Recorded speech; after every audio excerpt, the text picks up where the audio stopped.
Judy. There are no walls between you and me and this holy word. But to know that, you've got to be present. Mm-hmm. And that brings us to what we're going to talk about today. So the presence in presence. I was so proud of that. I thought that was so clever. Get it? December, Christmas, get it? The presence in presence. You know, we hear this all the time, being present. Be present, you've got to be present. I harp to my husband about it all the time. Please be present, because there are times we're all not, all of us. Yesterday, I'll tell a story on both of us. We were going to an event that we had talked for a week about taking 2 cars to, because logistically he needed this. I had 2 cars. We get in the car and drive away, and I go, am I supposed to be in my own car? And he goes, oh yeah. We weren't present. We had so much going on that we weren't present to what we were doing in the moment. I know none of you can relate to that. But I'm just telling on myself here, and you guys are all eavesdropping, okay? We believe somehow in our culture that multitasking is good, that it gets us more, right? But when we're not present, we are missing that divine light that is coming through us, because God operates in the eternal now. But so much of the time we're either thinking about the future, what we have to do next. That's where Steve and I were yesterday morning, thinking about what we had to do next. Or living in the past, being angry or upset or feeling resentment for something that we aren't present. And sometimes those old emotions that are unresolved, the forward-looking things that we're stressed out about, we do those things because, well, those emotions are uncomfortable. And so if we keep our minds busy, we don't have to face those other things. And we also have this belief that if we're doing multiple things at once, we're getting more done, right? So I want to play a little exercise. Dave, next slide. I'm going to ask Dave to time some stuff for us. So this comes from the book, The One Thing, okay? So the first thing we're going to do, so you see on the screen the first 10 letters of the alphabet, okay? Trust me, that's the first 10. What I want us to do is I want us to read those together, not at a super fast pace, but not slow either. And Dave's going to time us. So I'm going to say go, and when I say go, he's going to start the timer, and we're going to say A, B, C, D, E, F, G, H, I, J.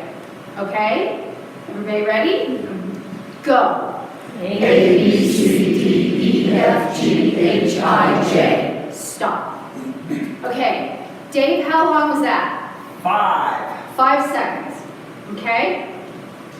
Now, I want us to do the same thing. You guys are looking at me like, this is ridiculous. What's she doing? Trust me. I want us to read the first 10 numbers. You can see them there. We're going to do the same thing when I say go. So ready, Dave? Go. 1, 2, 3, 4, 5, 6, 7, 8, 9, 10. Stop. 5. Okay. Now, this phrase I picked because it's a 10-word phrase. Did you guys ever learn to spell arithmetic this way? Yeah. This is how you spell arithmetic. A rat in the house made the ice cream. It's the acronym for how you spell arithmetic. So, a rat in the house may eat the ice cream. But I have it up there because it's kind of an easy, catchy phrase, and it's exactly 10 words. So we're going to repeat that. I'm going to say go. We're going to read that together. I'll say stop, and Dave will tell us how long that is. So are you all ready? Yeah. Okay, Dave, go. A rat in the house may eat the ice cream. Stop. 4. 4. Wow, very good. Okay, so that, if I'm doing my math right, was 5 and 5 and 4 is 14 seconds, correct? Yes. Now, here's what we're going to do. I want you to read the first letter, and then the first number, and then the first word of the phrase. And then the second letter, and then the second number, and the second word of the phrase. And then the third, so we'll go A1, A, B2, rat, C3, in, etc. Okay, we're going to do that, and Dave's going to time how long it takes us to do that exercise. So, are we ready? Mm-hmm. Go. A1, A, B2, rat, C3, in. for the E5 house, F6 May, G7 feet, H8 the I9 ice, J10 breathe. 2 days. 21. 21 seconds. 21 seconds. When you're not present with a task, it takes you longer. That's the simple thing. We were multitasking. We were asking our brains to do the same thing as when you are sending a text message, having a conversation, and cooking dinner. You've got to stop and switch between memorized tasks, and therefore it's going to take you longer. And yet we don't recognize that. We think we're being more productive. But if you stay with a single task and complete it all the way through before you move on to the next task, you will be more efficient. As is witnessed by 14 versus 21 seconds to do those tasks. So simple. That's the present in presence. You get to be with the task or the person or the relationship that you are working on, and without being distracted. Okay, my work here is done, and so it is. No, there's more. You didn't get off that easy. There's more. We frequently lose our presence because we haven't trained our minds and, more importantly, our emotions on how to be where we want them to be. We chronically react rather than be proactive. So something happens in our world, we react to it. Something else happens, we react to it, rather than proactively work with it. How many of you know that little ding of email on your computer? And so you can be on a conference call or working on a document, hear the ding, and feel compelled by some ungodly force to check the email right now, even though you're in the middle of something else. Does anybody else know what that feels like? Insert text message, telephone ringing, anything. You're in control of how present you are. You don't have, just because someone else wants you right now, doesn't mean you have to be there for them. You get to be present with where you want to be and what you're doing. So what does this mean? How do we find the presence in being present? First, this is going to sound so easy, you have to pay attention. Pay attention. Everybody close your eyes. What am I wearing on my right wrist? A bracelet. Everybody open your eyes. Just a bracelet? Fitbit watch. Just the one I heard Fitbit. But watch. Somebody said watch. I'll take that. That's close. I've been standing up here for 10 minutes. I'm right-handed, so I've been gesturing with my right hand, and actually today I've been doing it more consciously, knowing I was going to ask you that question. We don't pay attention. So I have a photographic memory. It's a blessing and a curse, just like the character Adrian Monk says. I have a photographic memory, and it's great for parlor tricks and party games. But people think that because I have a photographic memory that I'm just always recording. But I learned really young with that photographic memory that I have to pay attention. If you have your cell phone out and the camera app up and you're just waving it around the room, it's not taking a picture of anything. You have to focus it, and then you have to take a moment where you snap, and then you've recorded it. And that's the way all of our memories work. Mine does it in pictures, but all of our memories work. We have to take that moment to pay attention. People used to ask me, well, you're the one with photographic memory. Where is that? Well, I wasn't paying attention to that. So I don't know. Although it is really annoying when my husband walks around looking for his glasses, and I'm like, they're on the front table, 2 inches to the left of the music box. How do you know that? Well, I saw them. So it's a lot of useless information. But we have to pay attention. And that's how we remember things. If we're not paying attention, we're like holding our cell phone out and expecting it to take pictures. God is always sending us messages. God is want is. Everything you have asked for in prayer, the right partner, your millions of dollars, your new home, your whatever that is, your perfect job, the next opportunity, it's out there. And this universal energy that creates worlds, that wants you to have your good, is sending you the message all the time of where to find it. But you're not taking the picture. You're not there. You're thinking about how your father did something to you when you were 6, and so you can't be present to that universal now moment of what you need to do next. Or you're thinking about next week or Christmas or the New Year, and so you aren't present to it. And so when we don't pay attention to what's happening in this moment, we miss the signs. Yes, there are signs all the time. I've been asking about some things in my career, like next steps, where do I go from here? And I've had a little thought in the back of my head that I might want to join the National Speakers Association.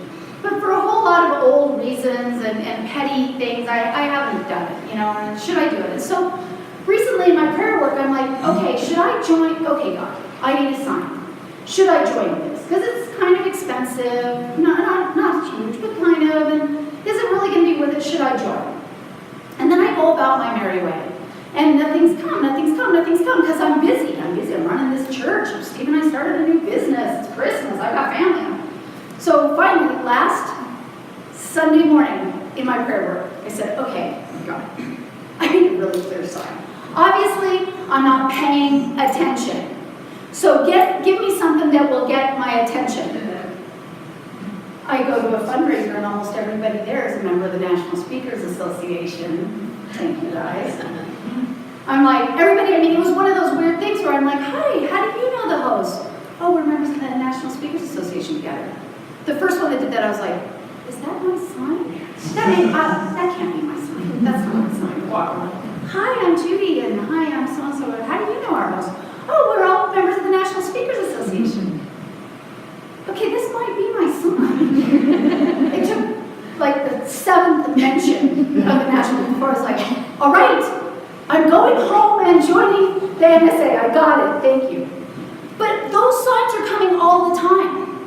If we pay attention, we don't have to have such an overwhelming sign.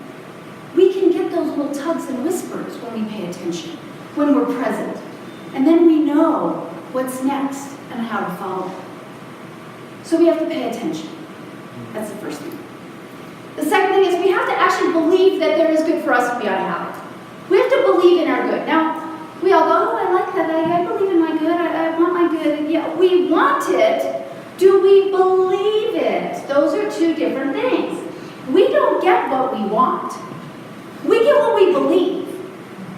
And so if we want our good, but there's anything in our consciousness that says, I'm not worthy, I shouldn't have it, I'm not tall enough, short enough, old enough, young enough, educated enough, rich enough, whatever, if there's any but in there, we're not believing in our good. And then we're not present because good happens now. It may have happened in the past and there will be more in the future, but good is a feeling. It's not stuff. The stuff follows the feeling. So when we feel good, when we believe we're worthy of feeling good, when we absolutely believe that, then we can see the good in our outer experience. But if we don't believe in it, we can't see it. You guys have probably all heard the story. It was in What the Bleep Do We Know? It's been recorded by sociologists. But when Columbus first arrived in the Americas, the native people didn't believe, they didn't know what ships were. So of course they didn't believe in them because they didn't even know what they were. So they could see ripples out in the water. And they were trying to figure out what was causing those ripples. And it was finally one of the shaman who believed in the possibility of something more than what they knew in their culture, who was able to see the ship. And then he could tell everyone else about it. And then they could believe in it, and then they could see the ship. The ships were there the whole time.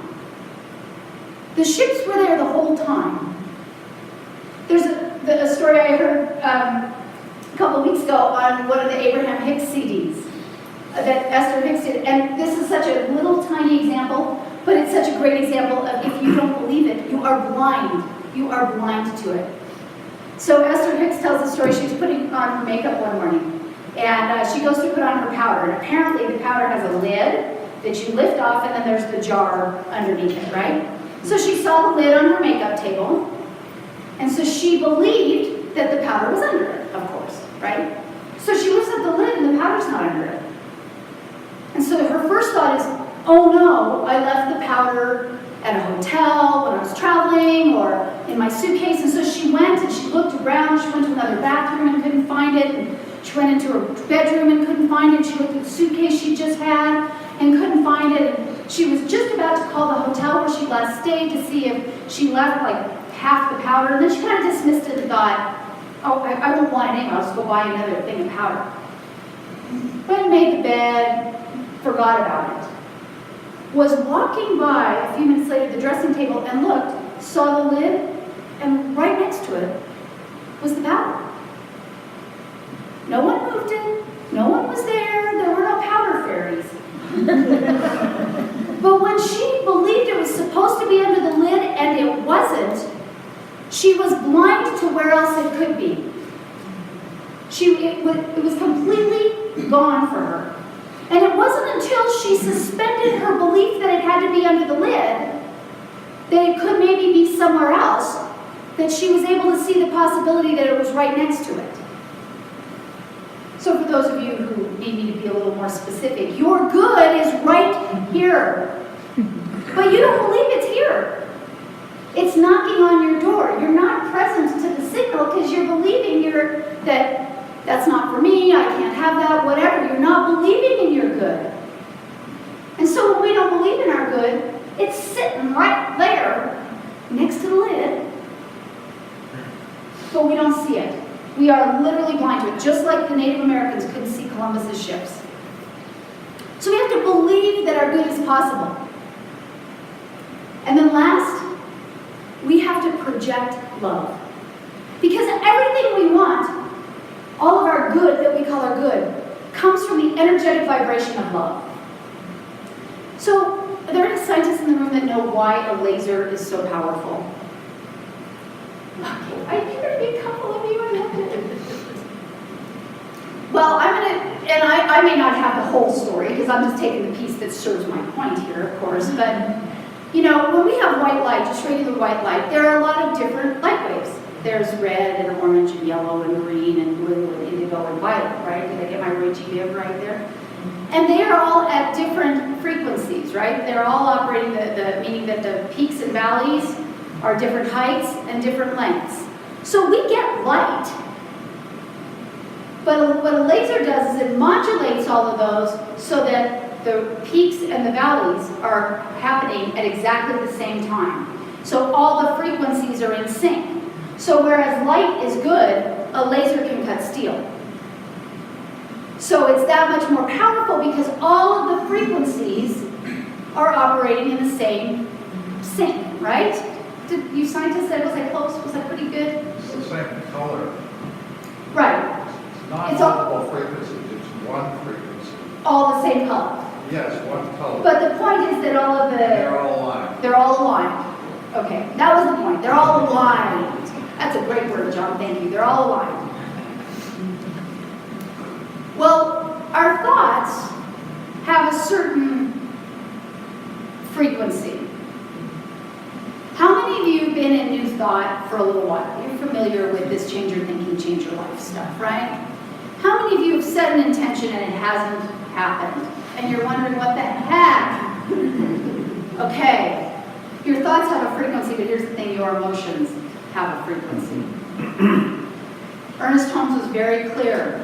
It is not the thought, but the feeling back of it that creates the power. So you want something, I want something, we want something in our life, we want our good. But we're not paying attention to the signals. We don't really believe we can have it. And then we get out into the world and we're just pissed off that we can't have it. So all of our emotional energy, our mental energy is goodness and light and money and wealth and prosperity and all this happiness. And then we get in our car and it snowed outside and I can't get the thing started and I'm going to be late.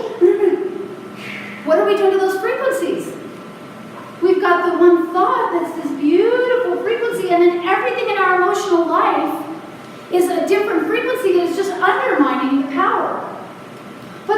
frequency of love, every major religion says God is love. Everything you want that you classify as your good is a manifestation of God, and therefore love. So when you can get to a point where you can truly feel love, feel it. I don't mean intellectualize it. I don't mean think about it. I love my husband. I love my dog. I mean have that bubble up feeling of love that you are putting out there. And now that's really easy with the example. Well, maybe not the husband all the time, but the dog.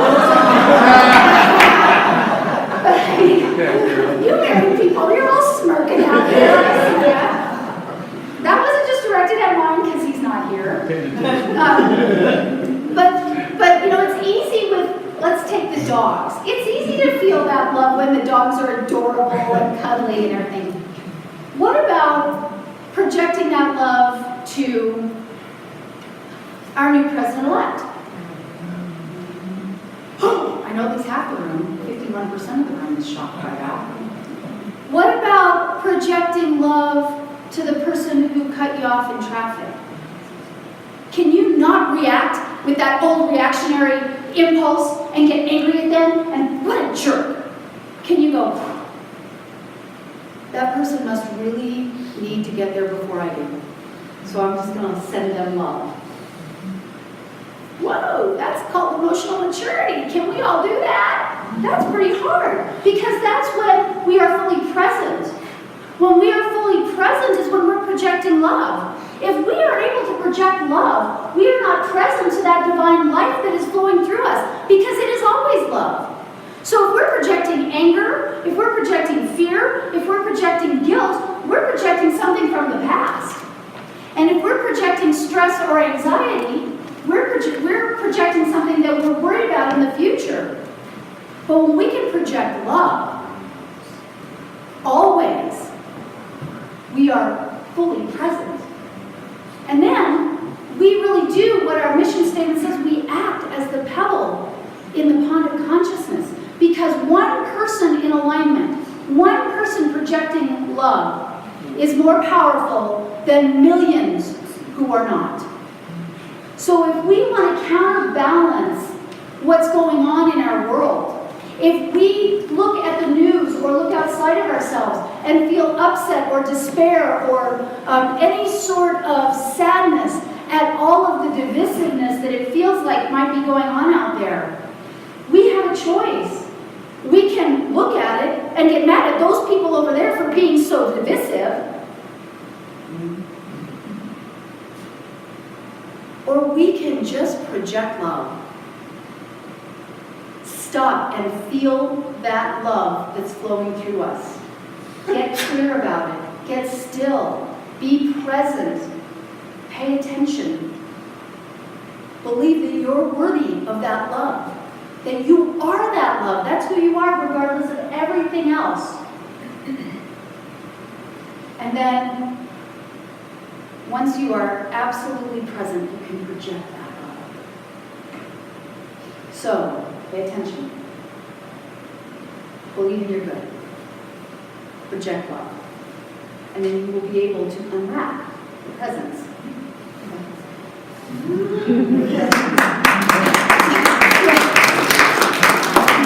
Let's pray.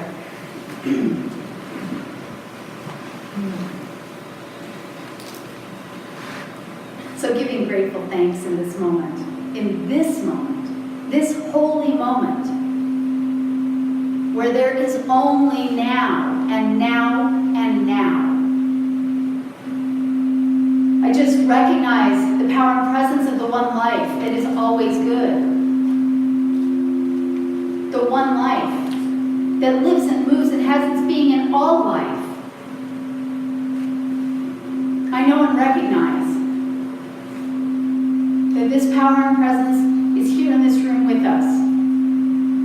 It's in the sound of the bowls. It's in the sound of my words. It's in the air. It's in absolutely everything, the light, the scenery. All is good. Good is all around us, always. And so I recognize for each one of us that we align with this good. That we align with the life, the feeling, the love that we always have access to. It is here for us now and always. I know for each person here that we are divine, worthy beings, and that when we are fully present to that, when we are fully present in the knowledge that God loves us, God is seeking to express love through us. When we know that, when we embrace that, when we can be fully anchored in that, our lives unfold in surprising and delightful ways.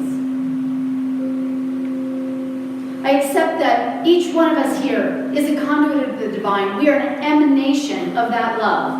And I know for each of us that we have come now to a new understanding. A new understanding about who we are. And I just accept that this life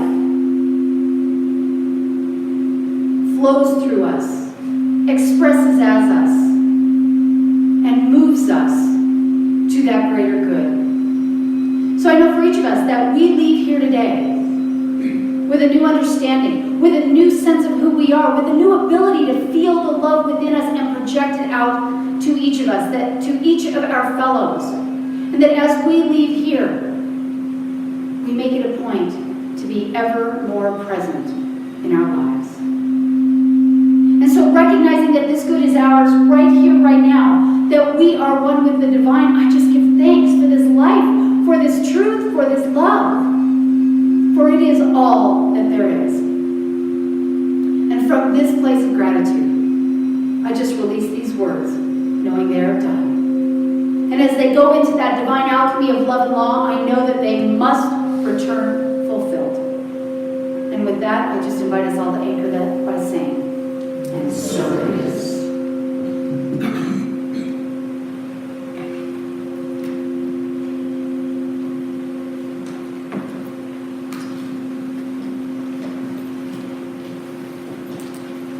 All right, our ushers, will please come forward.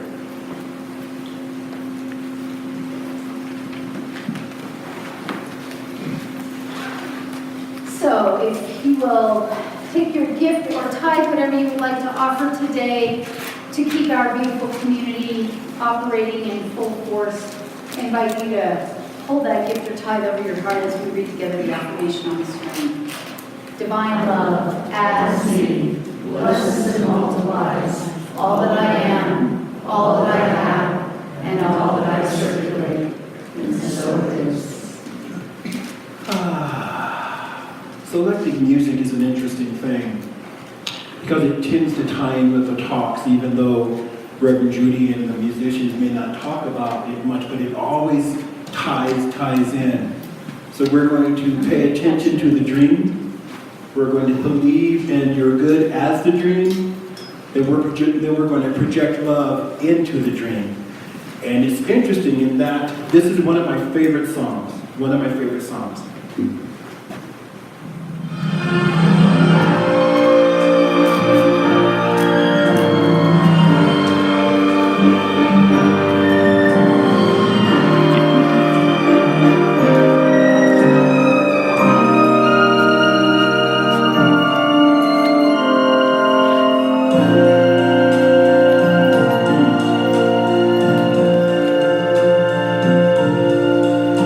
To dream the impossible dream, to fight the unbeatable foe, to bear with unbearable sorrow, to run where the brave do not go,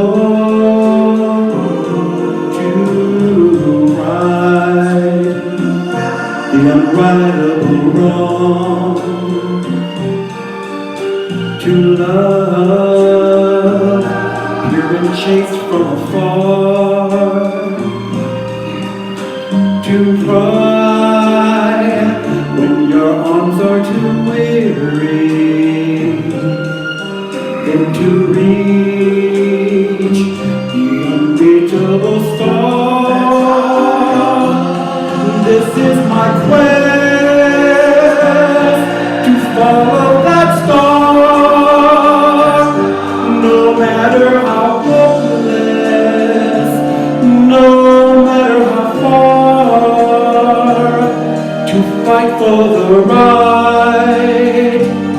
without question or pause, to be willing to march into hell for heavenly cause. And I know if I'll only be true to this glorious quest, that my heart will lie peaceful and calm when I'm laid to my rest. Peace and quiet, you're sure to find. And the world will be better for this. That one man, scorned and covered with scars, still strove with his last ounce of courage to reach, to reach the unreachable star.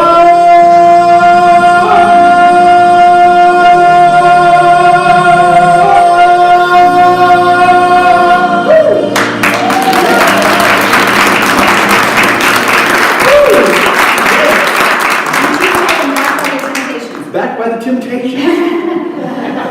No, really. Awesome.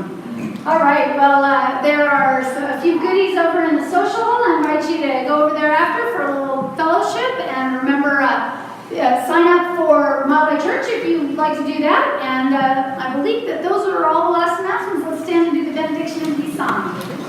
Practitioners are forward here for you to pray with. And so, as we make our amoeba. Oops, watch one more behind. Okay, there we go. So a beautiful circle. So as we are here right now, fully present to the love that is in this room, to the love that is in each of us, I know that we go forward just absolutely knowing that God is good. We are good. Life is good. We should have our good, and it is all good. And so it is. And so it is.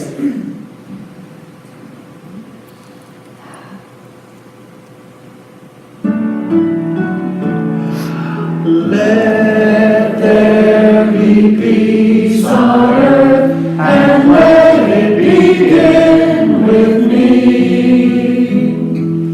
Let there be peace on earth, a peace that was meant to be,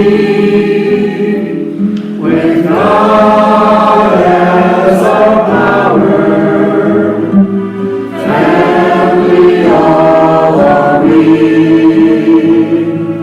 Let us walk with each other in perfect harmony. Let peace begin with me. Let this be a moment now. Right now. With every step I take, let this be my joyous vow, to take each moment and live each moment in peace eternally. Let there be peace on earth, and let it begin with me. The light Light of God surrounds us, the love of God enfolds us, the power of God protects us, the presence of God watches over us. Wherever we are, God is, and all is